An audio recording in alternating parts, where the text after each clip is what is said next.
n'ibyuko gusambana ari icyaha bikurwe muri Bibiliya. Urumva n'ibindi no kunywa inzoga ari icyaha bikurwe muri Bibiliya. Amagambo yose infecta abantu akurwemo. Hasigaye amagambo abwira abantu ko ibintu byose ari amahoro.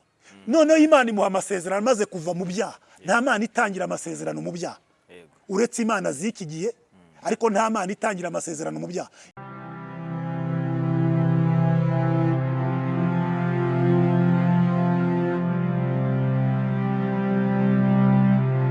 Twongeye kubasuhuza rero inshuti bavandimwe mudukurikira umunsi ku wundi. Nk'ibisanzwe reka dushimira abantu mwese mudukurikirana umunsi ku wundi, abantu mwakoze subscribe kuri YouTube channel yacu. Reka tubasabire imigisha ku Mana. Yesu ashimwe. Kadutangire dusuhuza abantu bose bakurikiye ikiganiro muri kano kanya. Turi kumwe n'umukozi w'Imana, tugiye kumuganiriza. Hari bimwe mu bibazo twari dufite twibazaga twumvaga dushaka kumubaza, ariko nanone hari ibyo dushaka kafasha abantu bari hano hanze gusobanukirwa, bisa nkaho bidasobanutse muri iyi minsi, kandi cyane kakijijwe n'ubundi byo turi buvugeho n'iby'Imana ntabwo tujya kure. Ngira ngo murabibona ko na zahabu yambaye hariya hari ikisobanura. Umukozi w'Imana umeze neza? Ndashima Yesu, kandi ndashima ko ubuntu bwe butunyuze. Tuguhaye ikaze kuri Yesu nibyo. Murakoze cyane, ndanezerewe kuboneka kuri kamera z'Umucyo TV. Imana ibahe umugisha. Ko waramukiye hano ku rusengero? Nazindutse ku rusengero, nje mu murimo w'Imana. Nta kindi gihe nahamagariwe gukora, nahamagariwe gukorera Imana. Rero nkunda kuba ku nzu y'Imana cyane, kandi nkunda kuba ku ihema ry'Imana. Dawidi yaravuze ngo umunsi umwe mu nzu y'Imana ndutira imyaka 1000 ahandi. Aha rero niho umurimo w'Imana tuwukorera, kandi iyo mari mba numva nezerewe Imana. Mwakoze cyane. Hari umuntu wakubwiye ko wambaye neza? Ntawabimbwiye, ariko ubwo ubimbwiye urakoze cyane. Ubaye wa mbere? Ubaye wa mbere kabisa. Ngo nizeye ko wa muco turi bukurikize ibicero kabinagira. Nidusoza ikiganiro ndakugurira nta kibazo. Muri iyi minsi ubutumwa bw'Imana buri kugenda neza, cyane cyane ko impamvu mbikubajije biragoye. Ubundi y'abakristo bafite ibintu bibagoye, bibagonga ubuzima bukomeye, nkeka ko n'umurimo w'Imana uba utari kugenda neza, kandi niyo minsi turimo. Turi mu bihe bya nyuma nyine, ibihe bigoye, ariko umurimo w'Imana uragenda neza. Kugenda neza tuvuga nuko turi gukorera Imana. Nk'ubu duhuye mvuye mu bihugu byo hanze mu murimo w'Imana. Niyo mpamvu nazindukiye ku nzu y'Imana, kuko sinahaherukaga, narashize igihe naragiye hanze. Rero mu by'ukuri umurimo w'Imana uragenda muri rusange. Hanyuma ntabwo umurimo w'Imana cyangwa se gukorera Imana dukorera Imana mu bihe byiza, ahubwo n'ibihe bibi dukorera Imana. Rero nubwo ibihe bigoye, ariko turarushaho kwegera Imana ahubwo muri ibihe bigoye, kugira ngo Imana itugirire neza. Ni iki kintu ubona, ni kihe kibazo ubona gifite abakristo benshi muri iyi minsi? Ni ubukene. Abakristo benshi bari mu gihe kigoye. Sumbaje ikigoye abakristo ni ubukene. Ubukene buri ahantu hose, kandi buri ku ngeri zose. Rero kimwe mu byo tubasaba nuko ubukene butadukura ku Mana. Ko Paulo yaravuze ngo niki cyadutandukanya n'urukundo rwa Kristo? Ese ni ibyago, ni amakuba, ni ukurenganywa, ni inzara se, ni ugusuzugurwa? Avuga ngo yanga, ahubwo muri byose turushishwaho kunesha kubwo wadukunze. Murakoze cyane. Hari impamvu nkubajije kuri icyo kintu rero ndukomorejeho uvuga ku bukene, bwaba ari bwo buri gutera abantu gucuruza ijambo ry'Imana? Nabwo burimo. Nabwo burimo. Uretse hari ikintu kiri kuvugwa muri iyi minsi kijyanye no gucuruza ijambo ry'Imana kandi bitakabaye. Ntabwo nzi uburyo baricuruza, uraza kumpa nanjye ntuze, ariko ntekereza ko ubwo bukene nyine nibwo bwinjira bukajya mu bakozi b'Imana, nibwo buza mu bakristo, ugasanga mu by'ukuri ko umuntu yagakwiye guhagarara siko ahagaze. Mu minsi yashize hari umunyamakuru mugenzi wanjye twari turimo tuganira, arambwira ati buriya ngewe uburyo abahanzi, cyane cyane abahanzi ba gospel bakoramo ibi bintu, mba mbona rimwe na rimwe bibangamira umurimo w'Imana. Niba uri umukozi w'Imana, uri umuramyi, uteguye igitaramo, intego y'icyo gitaramo aba ari iyihe? So gutangaza ubutumwa bw'Imana, abantu bagakizwa. None si ushyizeho igiciro cyo kwishyura icyo gitaramo, umuntu utabashije kwishyura cya gitaramo ngo akizemo, ntago aba agomba gukizwa? Hari uburyo bubiri ndibivugemo, nunyemerera. Nemera ko hari igitaramo cyo kubwiriza ubutumwa bwiza. wabyumvise umuntu agategura icyo gitaramo ariko twibukiranye ko ndaza gushyigikira niho hantu uza gusanga turi bugoranire njye nawe ndaza gushyigikira uwo muhanzi impamvu uza kumushyigikira ngiyi hari ibintu nabonye muri Afurika cyangwa se mu Rwanda reka mvuge mu Rwanda ariko no muri Afurika hari nabonye abantu batazi ko ubwiriza ubutumwa bwiza akwiriye gutungwa n'ubutumwa bwiza avuga wabyumvise nimba ari urwanga abanyarwanda banga abakozi b'Imana nimba ari urukundo rwishira bakunda kuko umunyarwanda abashaka kumubwira iby'Imana ariko ntashake kumenya ko ukeneye kurya ukeneye kwambara wenda musi baraza kwandika ati nawe ni igisambo muri bya bisambo ariko je nta kibazo ariko mu Rwanda cyangwa se muri Afurika muri iki gihugu turimo ntekereza ko ariyo mpamvu ivuga butumwa ryaho rifite ibibazo byinshi abantu bashaka kumva ubutumwa bwiza bashaka kubona umukozi w'Imana akorera Imana ariko ntibashaka kumenya ngo uyu mukozi w'Imana abaye hate wabyumvise kuko ntabwo Imana imanura ibiryo biva mu ijuru ibyo kurya biva mu bo tubwiriza ubutumwa bwiza ngire ndatekereza nimba umuhanzi ari uwa gospel wabyumva ari byo bintu mbona abantu bigize abakiranutsi ariko abakiranutsi mu kurwanya gutanga uhereza umukozi w'Imana kuko ni ikibazo kivukira yuvuze ko ugiye gushyigikira umukozi w'Imana ukamuha amafaranga cyangwa umukozi w'Imana akavuga ngo sinzi imbara ababyisabira umushyigikire ni ikibazo kivukira ariko tubanze tubwiza abantu kuri gendi pastor ndi bishop mfite urusengero nyoboye urusengero nyoboye kuki bumva ko ntagomba kurya kuki bumva ko ntagomba kwambara kuki bumva ko ntagomba kwambara inkweto nziza sibyo nk'umukozi w'Imana ugabura iby'Imana umva ko Paulo yavuze yaravuze ngo niba babiba mw'iby'umwuka namwe mu babibe mw'iby'umubiri wakuvuze kandi umubwiriza butumwa wese akwiye gutungwa n'ubutumwa avuga uyu muhanzi rero wateguye igiterane banze umenye ko uriya muriro uri bwishyurwe umuriro abacuranzi yazanye nta mucuranzi muri iki gihugu ukorera ubuntu nucuranga ku rusengero rwanjye arishyurwa urakurikirana abacuranzi yazanye bari bwishyurwe nimba ari ubugome buri mu banyarwanda nimba ari ubugome buri mu bantu mu nsengero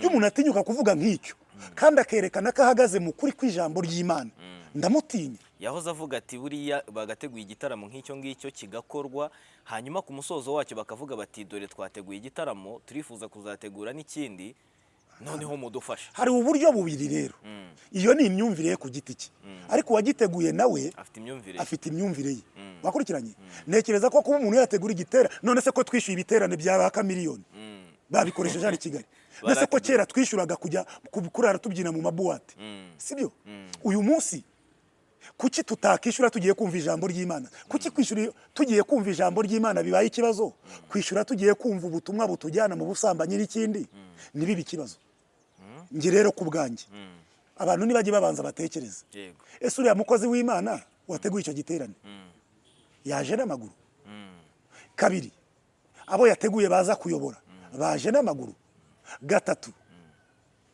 umuriro uri gukoreshwa wasaye umuhereye ubuntu ibyuma ntiyabikodesheje none nujya kuvuga ngo kuki yishyuje ubanza utekereza ibyo yasohoye sibyo nge rero njya nishyura ngewe turi kumwe niyo uteguye igiterane cya gospel ntiwishyuze ngewe mfata envelope yanjye n'ubundi nkayiguhereza kuko mbanzi ibyo ukeneye muri uyu murimo w'Imana hari ibikenewe kugira ngo ubutumwa bwiza bugere hose sibyo uyu munsi turi kuri kamera yawe ndi kuvuga ubutumwa bwiza sibyo ariko kugira ngo ubutumwa bwiza buze kugera ku isi yose uraza gukenera icyo bita internet nutabona uyikugurira nintabona uyingurira ubu butumwa isi yose irabureba ite cyaba ari ikibazo abanyarwanda rero bagenzi banjye dukizwe no ku mafaranga dukizwe no ku bugugu urumva turi abantu b'umunwa gusa gukora ntabwo ari ibintu byacu cyane kanatakarira n'ahandi hatari n'ubwo butumwa bw'Imana urakoze ubu se nta mafaranga twapfuye nkanjye mfite umukobwa wandiye miliyoni 2,800,000 cyari byagenze gute yankuye nari nyiri umupagani uyu munsi umuntu anyiriye muri Yesu ntabwo nababa uretse ko ntanazi uburyo bibiramo ariko umbwiye muri Yesu ngo ninishyure nese ko nibiwe mu gipagani miliyoni 2,800,000 urumva ni umukobwa nakundanaga nawe nyine nari ngifite amafaranga arayiba avesha yarayibye cyangwa warayamuhaye? hari ibyo bita gukura amenyo Uyakura muri aya mwera. urumva neza Eh. none se koko ko twayatakaza mu bindi kuki natwe twayatakaza kuba mu- twayatanga Bibiliya iravuga ngo ubibira mu mubiri azasarura kubora Yego. ariko ubibira mu mwuka azasarura ubugingo buhoraho wabyumvise Yego. abantu twese ari abankurikiye bari hanze ari abankurikiye bari mu Rwanda twige gusenga gufite n'imirimo Yego. kuko kwizera kutagira imirimo kuba gupfuye wakurikiranye Ndi kubyumva. umuntu nategura igikorwa cy'Imana wakurikiranye hakaba hari ibyo ushoboye gukora Bimufasha. bimufashemo nk'ubu reka nkwereke icyanyeretse ko icyanyeretse ko inaha hari ikibazo cy'ivugabutumwa njyewe Imana yarampamagaye impamagara atari bimwe umuntu ajya mu rusengero ashaka amafaranga ashaka gukira njye narindusha ndi umunyabyaha Yego. njya mu rusengero ashaka gukizwa ngo nduhuke Yego. ariko Imana imaze kumpamagara mu mutwaro wo gufasha abakene ariko ntangiye iyo minisiteri yo gufasha abakene wakubwira abakozi b'Imana abantu muri iki gihugu ukuntu bamvuga yabonye business iri mu gutanga ibaho Ntayo. business iri mu gusohora ibaho Abantu bango bahita bavuga ko nyine urumva egare ko ejo bundi uzabona abaterankunga none niba yaguha ujye uyakata utange urakoze make andi Imana uyasigarane. ishimwe uranyumva ko uri umunyamakuru mwiza abo baterankunga bagahereye kuri wowe uri kuntuka nimba wowe utabikoze kucyo wibwira ko abandi babikoze ikibazo kiba inaha mbona ari n'umuvumo mubi cyane kucyo ubabazwa n'abandi bari gukora kandi wowe utakoze abo bandi uri kuvuga abo baterankunga ndi bubone batahereye kuri wowe urabona bavuye Ubona babiterwa na kamere barimo cyangwa babiterwa n'ibyababayeho wenda bakirinda ko byababaho nanone. ntabwo ari ibyababayeho ntabwo ari ukuvuga ko aha hantu hariho habaye abakozi b'Imana ahubwo turi indyarya abanyarwanda dufite umutima w'uburyarya umuntu arakubwira ngo aragukunda urukundo rutari permanent arira ibimuteye ari agahararo kabimuteye Nurwo kuvuga gusa. ni ku munwa wabyumvise none nagiye minisiteri yo gufasha batabonye ahantu azajya arira ariko ndarya ndi gutanga yanjye ndi gusohora miliyoni y'amafaranga nkubakira umukecuru sibyo iki gihugu ibiryo uraza uko bihenze ndagura umufuka w'umuceri w'ibihumbi 35 nkashyiraho akawunga k'ibihumbi 20 ibyamaze kuba 55 nkashyiraho imodoka ndi bukodesha iri bubitware ngashyiraho umukameramani turi bujyane N'ibindi byose. n'ibindi ugasanga sohoye ibihumbi bigera muri 300 sibyo nshiriye umukene business irimo aho ni ahubwo ntabwo twigishijwe gusenga tunakora uranyumva mukozi w'Imana rero nagira ngo nkangurire abantu kwizera kutagira imirimo kuba gupfuye niyo mpamvu uzarebe dufite abavuga butumwa dufite abakozi b'Imana bafite akanwa n'amagambo meza menshi ariko urwego tugumaho ni rumwe ntabwo tujya twavasa ngo tuve kuri level imwe tujye ku yindi kubera iki iyo usenga cyane ugira amavuta n'amagambo menshi ariko ntabwo ugira amafaranga bakurikira bisaba gusenga bijyana no gukora mbwira abadukurikiye muve mu nyigisho z'ubuyobe muve mu nyigisho zibatera ubukene Ntabwo ngomba kwicara ngo kuva nsenga ngomba kubaho. no Ngomba no gukora. ugomba no gukora wabyumvise gukora kandi mu byukoze ukigamo no gutanga kuko gutanga bizana umugisha kuruta guhabwa wabyumvise ngeyo ntanze urabibona ngiye dushobora kwicarana tugasangira sinishime cyane ariko nahura n'umuntu namuha 5 mufashije nkumva ndishimye kandi simbimuha ntekereza ngaranyibye ngarandekenitse oya nzi ko gutanga naba ntanze mu buryo bwemewe n'ijuru naba ntanze mu buryo ijuru ritemera mpfa kuba ntanze urumva kuko hari igihe ushobora gufasha umuntu wenda ugasanga uwo muntu ufashije arakwesa ikorotse igihe ntago bindeba mpfa kuba ntanze gutanga bizana umugisha Pastor amaye 5 ko Imana izaguha umugisha reka mbiguhe amaye reka mbiguhe mabitanu Imana izaguha umugisha reka mbiguhe rwose mabitanu pe kuko gutanga biruta kwakira cyangwa yampa ikiganiro kirangiye oya reka nyaguhe abantu bari mu kiganiro bataza kuvuga ati wa mupasiteri dore ngana akira mbiguhe Yesu akongerere urakoze cyane hanyuma reka tuve kuri iyo ngingo tujye kuyindi ngingo abantu bamaze iminsi mbona bavugaho cyane kandi ariyo twese dushingiyeho Bibiliya Pastor wemera ko ijambo ry'Imana rivugururwa ntabwo nemera ko rivugururwa kuko Yesu uko yari arejo ijambo ry'Imana ni Yesu ni Kristo. Iyo tuvuze ijambo yigira umuntu abana natwe, ijambo ry'Imana ni Kristo. Je nemera ko Yesu uko yari arejo n'uyu munsi ariko ari, twebwe turahinduka ariko ijambo ry'Imana ntirihinduka. Pastor, iyo wumvise ko ku isoko hari Bibiliya ivuguruye ubyumva gute? Nta nubwo mbiha umwanya munini cyane kubera ko icyo mbibonamo ni bya bihe bya nyuma. Wabyumvise kuko izo Bibiliya amagambo yandi agenda azizamo, Bibiliya iravuga ngo ibyanditswe byera byose, ni Timoteyo bivuga, byahumetswe n'Imana bigira umumaro wo gutunganya umuntu no kumuhanira gukiranuka. Noneho rero nimba ibyanditswe byera byarahumetswe n'Imana, iyo dusomye Itangiriro bavuga ko ari igitabo cya mbere cya Mose. Wabyumvise? Mose ntawe uhari uyu munsi ngo yongere atubwire iby'Imana yamubwiye. Mose ubonetse uyu munsi rero yakandikiye Bibiliya, ariko ntiyandike ntafati yari ihari ndagira ibyo ayihinduramo. Nimba bavuganye n'Imana, wowe hakaba hari undi muntu Imana, kuko aba bose bagiye bandika ijambo ry'Imana babaga bahumekeweho n'umwuka, babaga bariho umwuka w'Imana, ukaba ari ubabwira ibyo bagomba kuvuga. Rero nimba hari undi wabonetse akaboneka umwuka w'Imana yamujeho, ntabwo akwiye kuvuguruza ihari, ahubwo yakandikiye. Ubu rero kano kanya uramutse ufashe nka Bibiliya, ushobora gufata nka Bibiliya enye ugafata umurongo umwe ukajya usanga buri umwe ifite ukuntu ihavuga n'undi ufite ahantu ihavuga, kandi zose ari Bibiliya. Ariko bakavuga ngo iyi niyo wenda muri 90, iyi ni yavuguruye muri 2022, iyi ni ejo bundi muri 2008. Amavugurura azabaho ndetse bigere no ku gihe, kuko je nize nabaye mu Badivantiste kandi nahigiye ubwenge n'ubumenyi bwa Bibiliya. Bibiliya kubiri guhindurwa izagezwa n'igihe hari imirongo izavamo n'ibyuko gusambana ari icyaha bikurwe muri Bibiliya, urumva, n'ibindi no kunywa inzoga ari icyaha bikurwe muri Bibiliya. Amagambo yose infecta abantu akurwemo, hasigaye amagambo abwira abantu ko ibintu byose ari amahoro. Nge rero Bibiliya mpagazeho ni Bibiliya ntagatifu cyangwa se Bibiliya yera. Wabyumvise?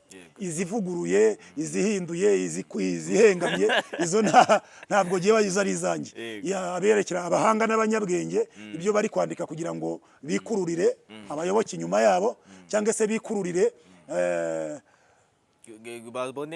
bari gufata ijambo ry'Imana bakarigira business cyane, babone n'uburyo baricuruza, babone inyungu nyinshi. Abo ntabwo turi kumwe. Hari ubuhanuzi ngo bugezweho muri iyi minsi, udahanuriye umuntu ngo ugiye kubona visa, ugiye kubona imodoka, Imana igiye kuguha amafaranga, ntabwo uri umupasiteri. Ubuhanuzi bwa mbere ubwira abantu ngo mwihane, ubwami bw'Imana buri hafi. Ubwo ntabwo buri gukora muri iyi minsi. Kuki butari gukora? Muri iyi minsi bari guhereza abantu visa, imodoka, amafaranga, abagabo beza.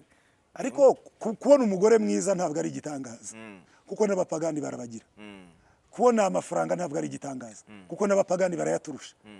Sibyo? No gutunga imodoka nziza ntabwo ari igitangaza, kuko abapagani nibo bafite nziza kuturusha. Ahubwo muri iyi yaravuze ngo ni igitangaza pe, rwose ni igitangaza. Wabyumvise? Ni igitangaza. Kuko Yesu yanyijije. Igitangaza ni ugukizwa. Nicyo gitangaza cya mbere. Kandi isaha iguye ko abantu bananiwe gukizwa. Ariko igitangaza cya mbere ni ukuba uhagaze uri umukobwa ukumva warakijijwe. Icyo ni igitangaza.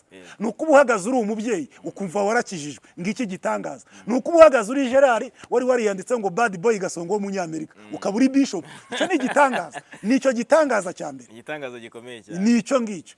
Wabyumvise? Ni ukuba waravuye mu byaha.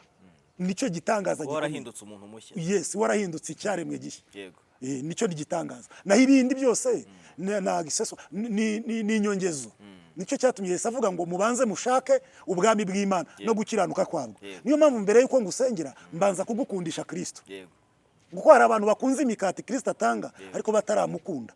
Wabyumvise? Ari nayo mpamvu abantu benshi birirwa bishyuza Imana ibyo batavuganye. Ngo Imana yarambwiye kandi wenda mutaranavuganye. Nese wavugisha umuntu mutaziranye? Uzi icyo nshatse kuvuga ubwo se? Nese nimba Imana itarigeze ikumenya ukizwa, umugahura n'umuntu agahita gukubita ubuhanuzi, kuko Imana yimenyanira natwe ni mugakiza. Iyo umaze gukizwa, hari amuririmbyi uvuga ngo umugabo nta bwenge yagiye nta rwandiko agira ngo azinjira nk'uko abandi binjira, nuko ageze ku irembo bamubaza urwandiko rw'agatanga kambere asanga atarufite. Ndashima umusaraba, ndashima ya mva nziza, ariko cyane cyane ndashima umwami Yesu. None icyo navugaga rero, hari umugabo witwa Ntabwenge wagiye nta rwandiko agatanga kambere. Ni ukuvuga ngo Imana ivugisha umuntu yamenye, tumenyana nayo igihe dukizwa. Hari abantu rero bazi ko bavuganye nayo, baravuganye na Gerard, baravuganye n'umupasiteri runaka, baravuganye n'umuhanuzi runaka, ariko Imana batarigeze bavugana. Imana ivugana n'umuntu wakijijwe, wabyumvise, ikaguha amasezerano. Imana yamenye Aburahamu, iramubwira ngo Aburahamu, iramubwira ngo icyambere va muri Uriya y'Abakaludaya, va mu byaha wimuke ujye mu gihugu nzakwereka. Noneho Imana imuha amasezerano maze kuva mu byaha. Nta Mana itangira amasezerano mu byaha uretse Imana z'iki gihe, ariko nta Mana itangira amasezerano mu byaha. Isezerano Imana yaguhera mu byaha ni isezerano yo kuvuga ngo nzaguha agakiza. Iryo yariguha mu bihera mu byaha, ikariguha uvuye gusinda, ikariguha uvuye gusambana, yaguha ngo nzaguha agakiza. Ariko nta sezerano nzakugirira neza, nzaguha inzu n'ibindi, yaguhereye mu byaha. Wabyumvise? Iyo umaze gukizwa rero, nibyo wibuka Aburahamu avuye muri Uri, nibwo Imana yamubwiye none imusanga ku musozi. Iramubwira ngo yewe Aburahamu, ngo yamusohoye nijoro, iramubwira ngo rara murebe, kuko yagendaga ari incike atagira umwana. Irongera iramubwira ngo kandi itegereze ku musenyi wo ku nyanja.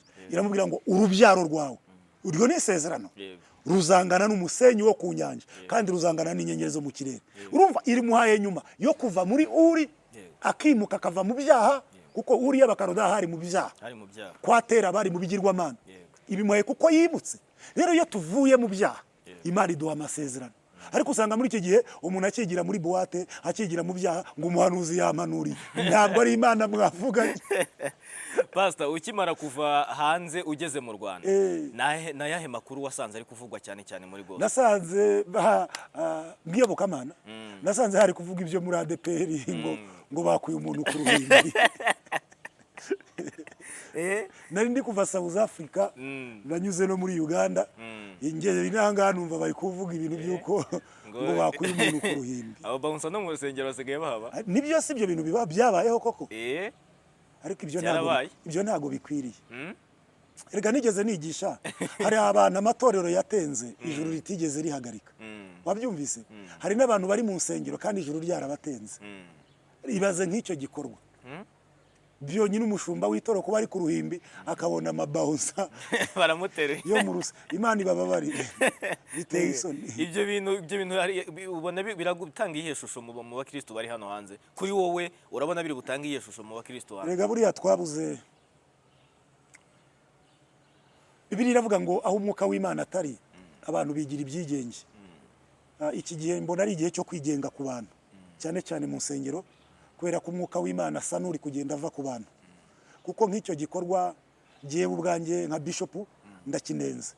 Umuntu yageze ku ruhimbi atari gutukana, ari kuvuga Bibiliya, atari kwigisha ibinyuranye n'ukuri kw'ijambo ry'Imana, kuba dufitanye ibibazo n'umuntu ntabwo bintera kuba uwo muntu ntareka ngo ajye ku ruhimbi yigisha ubutumwa bwiza. Cyane cyane ko byashize ishusho mbi mu itorero, bisiga ishusho mbi ku bakristo, ndetse bishuga n'ishusho mbi ku bamukuye kuri urwo ruhimbi, kuri abo bayobozi. Rero ndatekereza icyo ni ikintu cyo kugawa. Ubundi hari n'ahantu umuntu yijyana batamuhamagaye, batabipanze, hariya nyine n'ahantu umuntu ategurirwa agahabwa uriya mwanya akahajya. Wabyumvise? None ngo niba yarateguwe agahabwa n'umwanya wo kujyayo, bagezeho nyine urumva, reba umuntu ari kubwiriza, abandi bari kuri telefone, cyo kintu ariko ntago nabyo biri kuntangaza, kuko biravuga ngo urukundo rwa benshi ruzakonja. Wabyumvise? Abantu bazaba bagome, ni ubugome. Kuko urumva yari kubwiriza, hari abandi bari kuri telefone bahamagara ibukuru, niko amakuru nayumvise. Urumva ibukuru barabwira ati uwo muntu muhite mumanura ku ruhimbi twaramuteze. Akurikiranye, ni gute umuntu aba ari mwiteraho kumva ijambo ry'Imana akajya kuri telefone ari muri fitina? Urumva ubugome busigaye mu nzu z'Imana, ubugome busigaye mu nsengero, buratwereka ko ari ubuhenebere bwa nyuma Paulo yavuze. Wabyumvise? Bwo mu minsi y'imperuka. Ni gute utari kumva ubutumwa bwiza uri kuri telefone? Ni gute umuntu ari kubwiriza ijambo ry'Imana wowe uri kumugambanira ngo bamumanure ku ruhimbi? uwo ni umwuka mubi, ni umwuka wa satani, ni umwuka wa eliminate, ni umwuka w'abadayimoni. Yes, ari nayo mpamvu uwo mukozi w'Imana twamubwira ngo yihangane, gusa we ntacike intege. Namushimiye ikintu kimwe, kuko yashoboraga kumanurwa ku ruhimbi agashwana akarwana, ariko kuba yarakomeye agashikama ntashwane, bakamubwira ngo manuka, akamanuka akagenda akicara agatuza, ni ikimenyetso cy'imbuto y'umwuka w'Imana uri muri we. Ari undi yarwanira ku ruhimbi agakoraho ibidakorwa, ni ikimenyetso cy'uko we abarusha gukiranuka. Yes, arusha abo bayobozi gukiranuka. Bishop, turi kugana ku musozo w'ikiganiro, uvuye hanze kandi ntago wari wagiye gutembera, n'undi wari wagiye kuvuga ubutumwa bwiza bw'Imana, wari wagiye gutangaza ijambo ry'Imana. Ni iki kintu wigiye hari ushobora kubwira abantu? Icya mbere nuko bakunda abakozi b'Imana. Wabonye ko nambaye sheneti ya oro, niyo banyambitse ndi kubwiriza. Urabyumva? Icya mbere bakunda abakozi b'Imana. Hariya Cape Town ni ahantu nabonye heza cyane, ni ku nyanja, hari ubukungu, hari ubutunzi, kandi abantu baho bakunda abakozi b'Imana cyane. Icya mbere cyo nabigiyeho nuko ari abantu baha agaciro abakozi b'Imana, bubaha abakozi b'Imana. Wabyumvise? Kuko burya abantu nibagutegera indege, wabyumvise, bakakwitaho, bakaguha hoteli yo kubaho, mu by'ukuri baba bakubashye, ariko ntabwo ari twe babubashye, babubashye Imana iri muri twebwe. Rero mbone no kubashimira, nzi ko bazakurikirana iki kiganiro. Ndabashimira uko batwakira nk'abakozi b'Imana guturuka mu Rwanda, kandi twabagiriyeho umugisha, kandi twabigiyeho byinshi. Abakozi b'Imana bahariya, abakozi b'Imana bahariya bakorera hamwe. Nk'ubwo natumiwe n'itorero rimwe, ariko amatorero yose yo muri ako gace yose yaje gushyigikira urwo rusengero. Wabyumvise? Kandi bari bafite gahunda yo kubaka ikanisa. Wabyumvise? Hari ibintu bari bafite gahunda yo kubaka ikanisa, twavuye amafaranga yose abonetse yo kuzubaka iyo kanisa. Amatorero araza agashyigikirana. Nuvuga ngo nimba wowe ugiye kubaka itorero, andi matorero araza akagushyigikira, nawe yagera ku gihe cyo kubaka itorero nawe akaza akagushyigikira. Urakoze cyane. Umva ko ari ibintu byiza cyane. Pastor, reka tugusabe udusoreze kandi abakristo baho n'abakristo bitabira cyane. Reka tugusabe udusoreze n'isengesho kugira ngo ibintu byose tuvuze, ndetse n'abari burebe iki kiganiro umwuka wiraze kubafasha kugisobanukirwa uko twakivuze, ntibaze gutoranyamo ibitari ngombwa, ahubwo baze kumva ibiri ngombwa. Yakaze cyane. Kadushimira abadushyigikiye kugira ngo tubone uko twurira indege tujye hanze. Hari abantu baduteye inkunga hano mu gihugu, bagiye baduherekeza bavuga ati mushumba uzagura amazi, mwese turabasengera. Hari abari mu Rwanda n'abari hanze. Hanyuma kandi komeze dushimire abantu badufashije mu gusanira wa mukecuru mu Bugesera. Ngira ngo inzu ye tuzayimurika ku wa 4, nibwo tuzayimurika ku mugaragaro. Yararangiye, ipavomye, irimo ibirahure, irimo inzugi, iteye imicanga. Mwese turabakunda, Imana ibahe umugisha. Mana, mu izina rya Yesu turagushimye, tugushima umugambi wawe mwiza, tugushima neza n'ubuntu bwawe biri kwiri twebwe. Shyigikira ijambo ryawe n'ubutumwa bwiza dutambukije, reka ubu butumwa bugere ku isi hose, kandi uzumva ubutumwa wese tuzave mu gihe cyo kuvuga tujye mu gihe cyo gukora. Ndagushimiye ko ubwami bwawe bugiye kwamamara, kandi imbaraga ze zigakora cyane, abantu b'Imana bakongera bagahembuka, mu izina rya Yesu. Amen. Turabakunda, mugira amahoro. Imana iguhe umugisha, turagushimiye. Urakoze cyane.